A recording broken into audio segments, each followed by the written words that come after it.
Welcome to Behavioral Health Today, a podcast brought to you by the Triad Network. This podcast is designed to share trending topics occurring within the world and our communities and bring them a behavioral and mental health perspective. Welcome to Behavioral Health Today, a Triad production. I'm your host, Dr. Graham Taylor. And with me today are Paul Fugelsang and Caitlin Erwin. Both Paul and Caitlin join us from Open Path Psychotherapy Collective, a nationwide nonprofit network of mental health professionals dedicated to providing in-office and online mental health care at a steeply reduced rate to clients in need.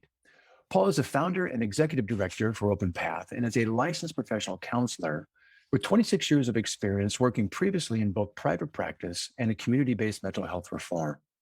Caitlin is a program manager at Open Path and has her MA in clinical mental health counseling from Lenore-Rain University. She has been with Open Path for 8 years, and in her work there has helped break down barriers of access to mental health support. Today, we're talking about Open Path Psychotherapy Collective and serving the underserved. Paul, Caitlin, welcome to the show. Thank you. It's nice to have you both here. You guys are doing some really very interesting and very cool stuff with your collective. And I'm excited to be having our listeners understand a little bit more about it today.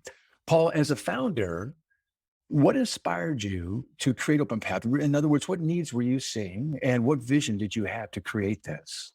Yeah, there's sort of two things that I tend to go back to in this question. And one is in 2005, I was doing my clinical internship in Boulder, Colorado at a counseling center, which was a place where someone had rented out a house with a bunch of bedrooms and converted them to clinician rooms. And they'd see people in there for very low fees. And I learned a few things in that experience. One is that we were all student interns. So we were making all our mistakes on these folks who couldn't really afford to pay for people who had already made their mistakes. And the next thing I noticed is that a lot of the decor in these clinician rooms featured sort of old secondhand couches and frayed carpets. And we were sort of treating underserved people like underserved people. And that didn't feel right either. And then the third thing is that the administration of this place, they were all spending most of their time and effort fundraising to keep the place going, which of course made sense. They were working really hard, doing really good work. So I started thinking, well, there's got to be a better way here. And then a few years down the road, when I started my own private practice, and people started calling, asking if I could see them for a lower fee. If I had already had those slots filled, I had nowhere to send them. There was nowhere online. And all of a sudden it seemed like, wait a minute, with the internet, why isn't there a place online where people can go and find therapists who are willing to see people at a lower fee? So I think those two experiences together sort of ignited the spark and got my wheels turning about how we might meet that need. Really good. Really good. Caitlin, so you guys provide affordable in-office as well as online psychotherapy sessions. Expand upon this mission for Open Path. Yeah, so we are working with clients who are completely underinsured or uninsured and then underinsured. So maybe they have insurance, but they can't afford their deductible or copay, and they also can't afford market rates for therapy. So these folks don't have access to quality mental health clinicians. So we're basically creating a platform to where they can access all of these really well-qualified therapists who offer a huge variety of specialties. So, clients of all different backgrounds can come and find what they personally need, which I think is really, really great. It is really great. I was kind of researching some things coming into this and as well as on your site. Your site's so cool. But there's you were saying about 44 million people with some form of mental health concern. And about 2/3 of those are not getting some of the help they need. And interestingly here, and this sounds like it ties in with what you guys are doing, about 45% of those not receiving some of the help cite cost as being one of the barriers, don't they? Yeah, I'll say here, those numbers, take them for what they're worth. I think we probably got them from NAMI or some organization like that who had done the research. But, those numbers are always tough to pin down, really. So we sort of hold those numbers with a light hand. What we do know is that there are scores and scores of people out there who could really benefit from psychotherapy, who would like to be in therapy and don't know how to get there because they don't have the cash in their pocket to do so. You bet. I think also too, what I was appreciating about your site is that sometimes the financial piece is a challenge, but also how does one connect with a therapist? That's not always an easy process. How do you get to somebody? Who do you select? How do you know what they do? And I really like what you guys do in terms of laying out all of your therapists and their specialties and their own little narrative. Paul, you currently have about 17,000 therapists or so in your collective. If I'm a practitioner and I want to work with Open Path, walk me through what kind of characteristics and what kind of qualifying process I would go through as a therapist to become a part of your program and your collective. Yeah, thanks for that question. It's really quite easy, and this is more Caitlin's area of expertise than mine at this point. So, Caitlin, feel free to jump in. But a therapist will come to our website and go to the application page, and we try to make the process really as easy as possible. At this point, we accept people who are licensed or pre-licensed. And by pre-licensed, we mean they may be working towards licensure, but they've finished their graduate degree. So the whole application process takes under 10 minutes, and could even be quicker than that if you already have your About Me section written, which most therapists do because they have some web presence somewhere that they can copy and paste. So they do the application and they set up their profile all at the same time, submit it to us. Usually Caitlin, we're in touch in less than 24 hours in most cases, right? In most cases, yes. And we do the license verification on our end. And then we hit publish and suddenly you're on our site. One thing that we really tried to do is, because there's no charge to the therapist at all for this, and the therapist is giving back to their community, we wanted to give back to the therapist. And one way we do that is we tried to make a really attractive profile page so that they'd be able to market their practice. Yeah, I really like that. You had talked about some of the incentives, kind of a batch of free incentives for the therapist coming in and doing this work. You know, what's kind of neat about this too, we know that in all of our ethics code, regardless of what professional focus you have, but in mental health, this idea of being able to give back at lower cost, whether it's pro bono or a sliding fee or an altered fee. And this really fits into that ethical, aspirational encouragement in our work. Not everybody does it, but when you can, it really provides a great service. So these are licensed, typically private practice or group practice folks coming in. They're both online and in person. Caitlin, anything you want to add to that Paul's saying? Yeah, I mean, we do try to make it as easy and attractive to therapists as possible, because that just makes it easier for them. And like you're saying, ethically, there is kind of this hope or expectation that therapists can provide some sliding scale slots. And I think what we're trying to do with Open Path is provide a structure to make that really easy for therapists. Because I know, we talk to therapists every single day who they're not quite sure how to have those conversations with clients, how to negotiate a rate outside of their normal rates. And those are really tricky, delicate conversations. So we try to provide, a platform that streamlines that for them, and also some resources and tools to help them have conversations like that when they need to. Really good. So on the other side of that is the client looking for some services. They recognize there's a need. They also recognize there may be some financial limitations. Walk me through, if I'm a client, how do I access a therapist through the various steps that you guys have in place? Yeah, so we have a tool on our website called Find the Therapist, and it's basically just a search tool where all of the profiles are listed.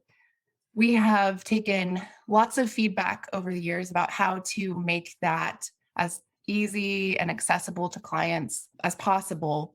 And so we have a variety of ways to search for therapists. First of all, of course, is location, whether it's, someone in person you want to see, or if it's online, you can search within your state. So that's usually the first place people look. And then from there, we have a lot more specific filters like specialty, ranges from depression, anxiety, addiction, all kinds of things listed there. And then we also have treatment orientation, modality, language. If you're seeking a therapist who speaks Spanish, we want to be able to provide that. We also have a filter for race and ethnicity. So if a client of color wants to work with a therapist of color, they absolutely should have that right. And so we try to make that as easy for them to find that therapist as possible. So people are going to search that, find the therapist or a list of therapists that they're interested in. They can read those profiles. They can email therapists directly through their profile to check in, ask a few general questions. The goal is to find the best fit therapist, right? So they can use that for that. And then once they have decided who they want to work with, they'll submit a pretty brief application, which is what our staff reviews just to make sure they meet those eligibility requirements.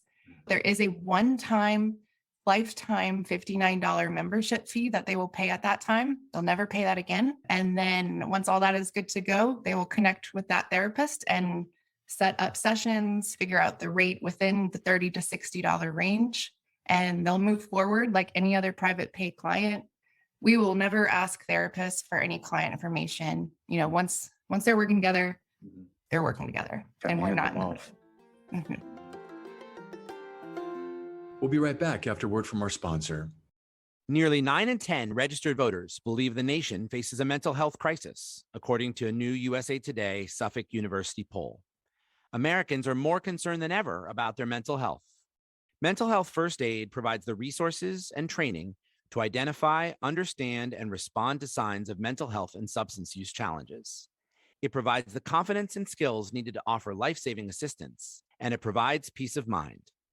Our experts provide mental health first aid training for adults, teens, caregivers, veterans, law enforcement, EMS, and school faculty. Mental health concerns are on the rise, but evidence-based training through mental health first aid can make a difference. Visit mentalhealthfirstaid.org to find a course near you, or email hello@mentalhealthfirstaid.org to schedule a training. Courses are available for individuals, groups, organizations, and companies of all sizes. Visit mentalhealthfirstaid.org and make a difference in your community.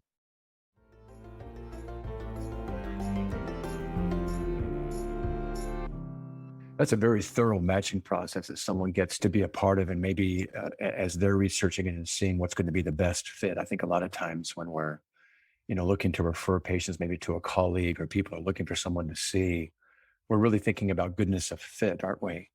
And in this case, you're talking about clients looking for somebody really getting to kind of look down through the various descriptions of what people do, their therapeutic approach, maybe areas of specialty. What a nice matching process that they get to go through to kind of determine maybe ahead of time what's going to be the best fit for me. Paul, any thoughts on that matching process? This is a pretty neat process you put into place.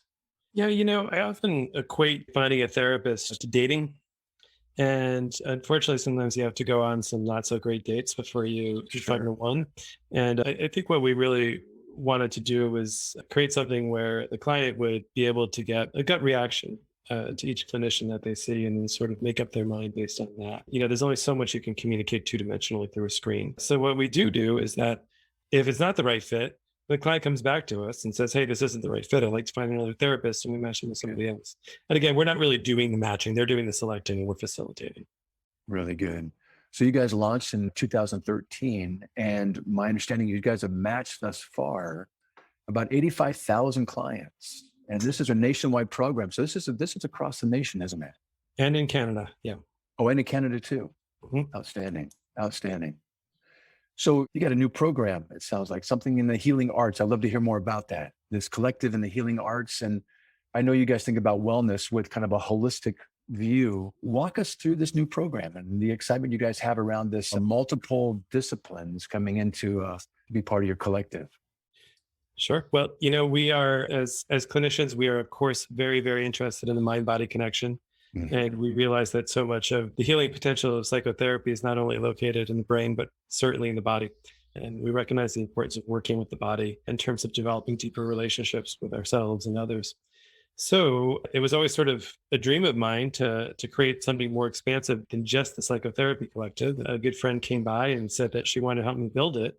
So right now we are building a collective which works almost identically to the open path model. And there are 5 disciplines in there. We have acupuncture, coaching, massage therapy, nutrition, and yoga. And right now we have over 1,000 practitioners around the country in those disciplines, and we're adding more and more every day. So this is a real new program for us, and we're really excited about building it up and hopefully making it as popular as Open Path has become. Really good. How are folks finding out about Open Path? If I'm a clinician, how are they finding out about, the new massage therapists, acupuncturists? Well, how do people find out about you guys? Well, we don't have the same kind of marketing budget that these large tech mental health companies have, these for-profit companies that can afford to spend millions per quarter on marketing. We're not equipped in that way as a nonprofit organization who's not trying to squeeze every last penny that we can out of the client. So, we have a very boots on the ground approach to marketing. A lot of it is done through social media, where we have sound followings, and a lot of it is done through word of mouth. And we've found that those 2 ways have been enormously successful in getting the word out to clients. It took a few years for that to get revved up. I'd imagine. Once it did, then the wheels were in motion. And then in terms of therapists, which is really our our most dire need, because available therapists are hard to come by these days. So we do spend some money on advertising for therapists, usually through Facebook and Instagram marketing. Really good. Caitlin, I know you guys also offer some wellness courses, these easy to follow, high quality courses that folks can go in and be a part of and learn more about their mental health. Give us a little bit of tour around those. Yeah. So our online education program, I think in itself is just really exciting. It's super accessible. It's $4.99 for folks to access literally every single course we offer. We have a lot of people who come to that program to access certain classes for court mandates like anger management or domestic violence or an alcohol and other drugs course. And in almost every single case, our classes are accepted in courts around the country, so they can access that. There is a cost for a certificate of completion. It's so much lower than pretty much everything out there. The client or the student can access the courses from their phone or the computer. They don't have to pay to go to in-person classes. So it's just a much easier, better approach for a lot of people. We also have a version of this for our therapists. And if you're an open path therapist, you actually get access to this for free. And you can give that access to any of your clients. They don't have to be open path clients, so that they can also go through these courses and, learn a little bit about anxiety or social media dependence or relationships 101. Like, there's all kinds of good stuff there. You guys talk about and encourage from the practitioner side, and you guys highlight this idea that this is tapping into, the therapist's altruistic side and encouraging them to aspirationally, again, kind of follow what our codes say. And I think what most of our hearts are. But clearly you guys, as well as a collective here, are extremely generous and altruistic yourself, and the things you guys are providing. That's really nicely done, guys. Really nicely done. It's kind of you to say. Yeah, it's very clear, very clear. I'm curious as to what kind of feedback do you hear from your clients and your practitioners participating with your collective? What are people saying? Overall, it's remarkably positive. We send out a request for anecdotal feedback once a year. Mm-hmm. We ask people to simply respond to an email and let us know how it went. Overall, the biggest complaint that we receive, which is worth noting here if you have clinicians listening in, is that very often a client will reach out to a therapist and the therapist won't respond. And this is not only a problem with an open path, but it's a huge problem in the therapist community. Yes. And I know that as a clinician myself, that oftentimes if I'm full and I get an inquiry, I need to be ready to, allocate 5 or 10 minutes to call this person back and give them referrals. And that's part of my job. And I think a lot of therapists don't actually abide by that. So that's our biggest complaint that we receive. After that, the feedback is overwhelmingly positive, and it sort of makes us feel really, really good about coming into work every day, because we get a lot of emails from people saying, "You saved my life. I couldn't have done this if you guys weren't around." And it's all very, very affirming. And it's really nice also to see, hear from these clients who are working really hard on themselves and on their relationships, and they're showing up to do the work. It's really very sweet. I love that idea that people are interested and motivated and earnest in wanting to get started and be a part of something that's going to benefit their lives. But sometimes, like you both have said, that access or that financial barrier can make that very, very hard. You guys take into account both of those, and it sounds like really try to seamlessly create a path that's open for them to easily access these things, I think, in a very effective and life-changing way. Caitlin, what are some of the things maybe you've heard, both from practitioners and people that have gone through your program seeking services?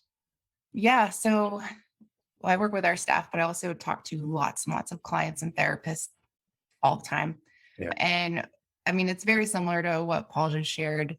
The clients are often saying, like, if I hadn't found you, I would not be accessing therapy. And, in some cases, they might not be here, or they'd be in a really bad spot. And a lot of people have tried other outlets for online therapy or whatever, and they often just are still not that accessible, or they're not getting the quality care that they really deserve. Yeah. So, we're hearing all these kinds of things, and it's not going to work for every single person, but it works for the overwhelming amount of people that come to us. And just the gratitude that we hear on a daily basis it's affirming, like Paul said. Yeah, I like what Paul said. It makes it fun to come to work, to know that you guys are doing these things in such a healing way. It's really good.